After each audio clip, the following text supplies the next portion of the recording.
Hey there, folks. It's Zach Elliott at Feel Free to Argue. I'm out here grilling some ribs out in the freezing cold. My neighbors all probably think I'm crazy.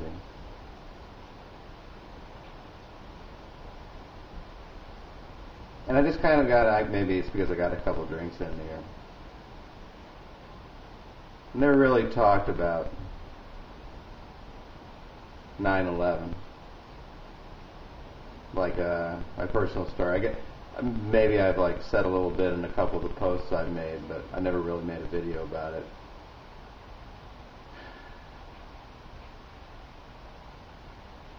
It's amazing this far away from the event how much power it still has over me.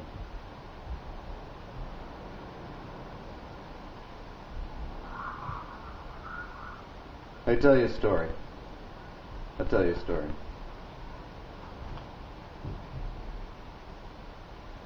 When I was going through my divorce,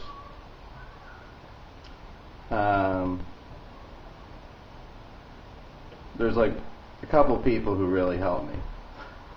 Both the people who I think helped me the most, all three of the people who helped me the most, were all women who had gone through divorces.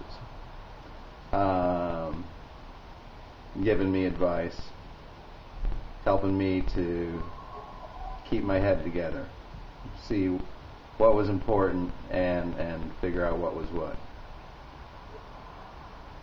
And one of them was a woman in my writing group at the time. And she still is, beautiful and brilliant. Had one of those great senses of humor that just cuts through everything. Really, really sharp. And got to know her because that more so than the writing group I'm in right now, that one was as much a therapy session as anything else. And we were very much friends to one another. And she was married, and she eventually had this great little kid, Zoe. And everything went along pretty well. Ups and downs. She had a pretty rough life. Her mom had committed suicide when she was a little kid. In fact, she'd even seen it.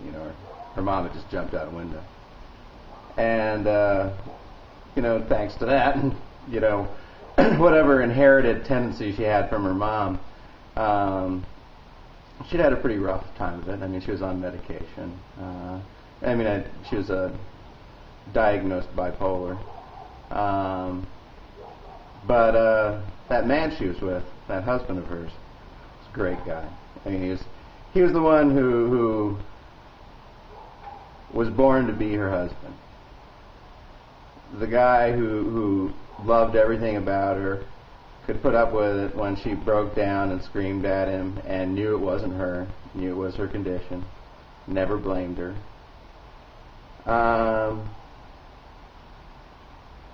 And they went along really, really well as not an ideal couple, but a really solid couple. Two people really belonged together until the 9/11 hijackers flew him into one of the buildings, the World Trade Center.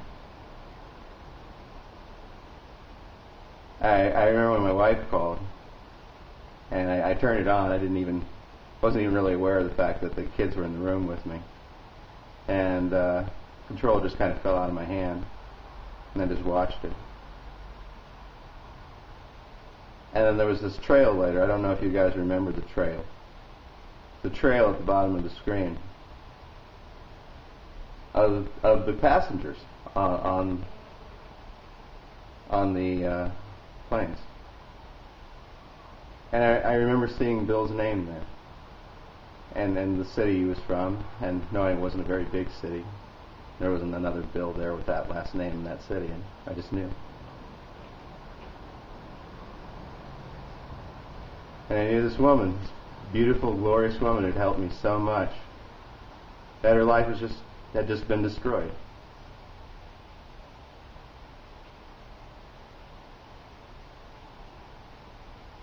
And I got other stories later. I mean, I was actually surprised by how many connections I had to it. But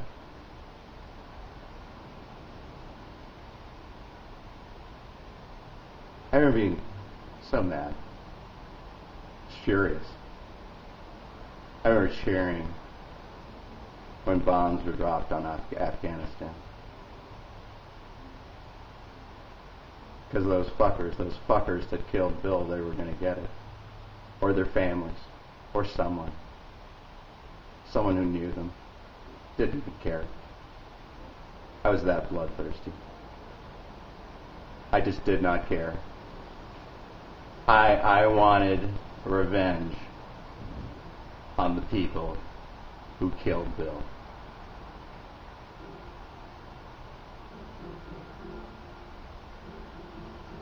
And it really wasn't until we started gearing up to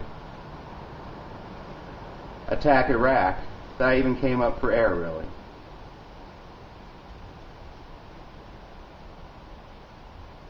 And it was much later, much later, that I started to think that maybe our government was involved in 9/11.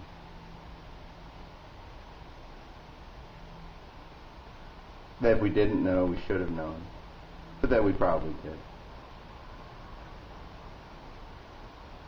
And that road's been so hard for me because as much as I valued Bill, I feel bad for his wife, who's left behind without the perfect person who made her complete. And I know we've done that. I know our country has done that in other places.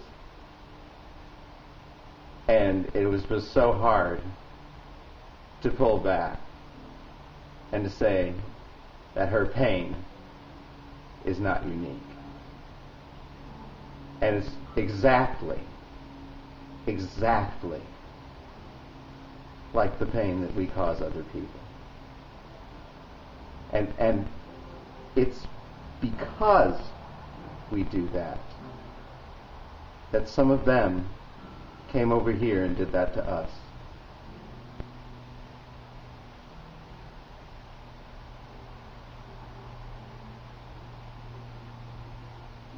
A long time to get to the real question.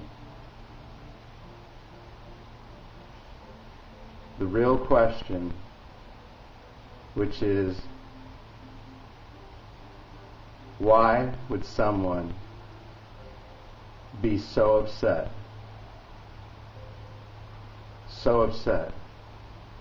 that they would blow up a bunch of innocent people,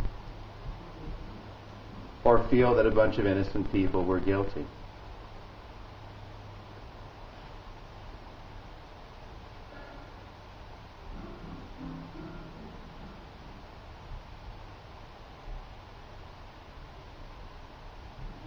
Sometimes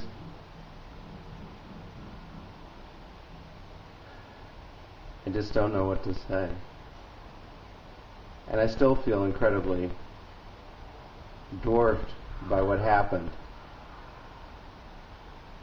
And I don't know, even now, how I feel about all of it. I just know that how we've handled this thing, how we've handled it, has dishonored my friend and his wife, and has left no legacy for his daughter.